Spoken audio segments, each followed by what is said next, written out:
চীনের প্রাচীর এক রহস্য সারা বিশ্ববাসীর কাছে। চীনের প্রাচীর সম্পর্কে কৌতূহল নেই এমন মানুষ খুঁজে পাওয়া মুশকিল। আজ আমরা সেই চীনের প্রাচীর সম্পর্কে কিছু জানব। তো সুস্বাগতম বন্ধুরা, চ্যানেল জানতে ইচ্ছে করেতে।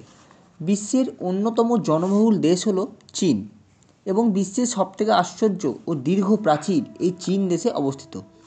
এটি চীনের উত্তর দিকে তৈরি।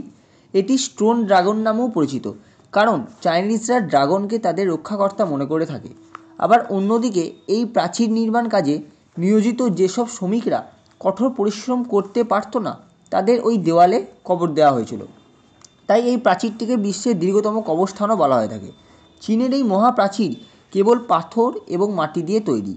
প্রতি বছর বহু লক্ষ লক্ষ পর্যটক পৃথিবীর এই সপ্তম আশ্চর্যটিকে দেখতে আসে। এই মহাপ্রাচীরের সম্মিলিত দৈর্ঘ্য পৃথিবীর বিষুবরেখার দৈর্ঘ্যের অর্ধেকেরও বেশি। এটি চীনের অন্যতম প্রতীক হয়ে দাঁড়িয়েছে। চীনের the great wall of China বলতে কোনো একক প্রাচীরকে বোঝায় না।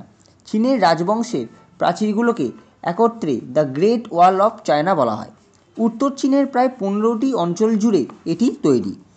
এটির দৈর্ঘ্য প্রায় 8,852 কিলোমিটার।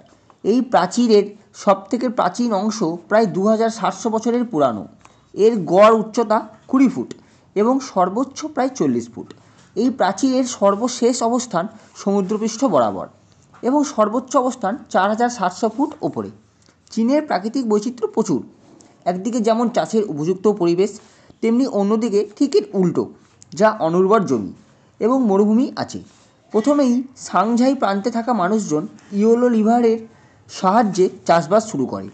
চীনের পাশেই মঙ্গোলিয়া, জিনজিয়াং ও মাঞ্চুরিয়ার মতো সাম্রাজ্য ছিল।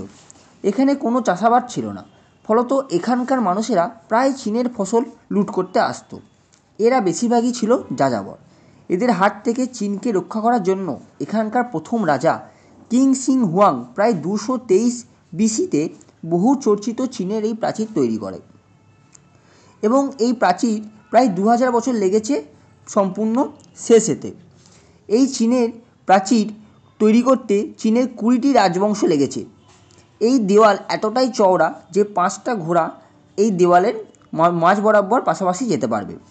পুরো চীনের প্রাচীর প্রায় 25,000 ওয়াচ টাওয়ার রয়েছে, যেখানে থেকে সৈনিকরা শত্রুদের ওপর নজরদারি চালাতো।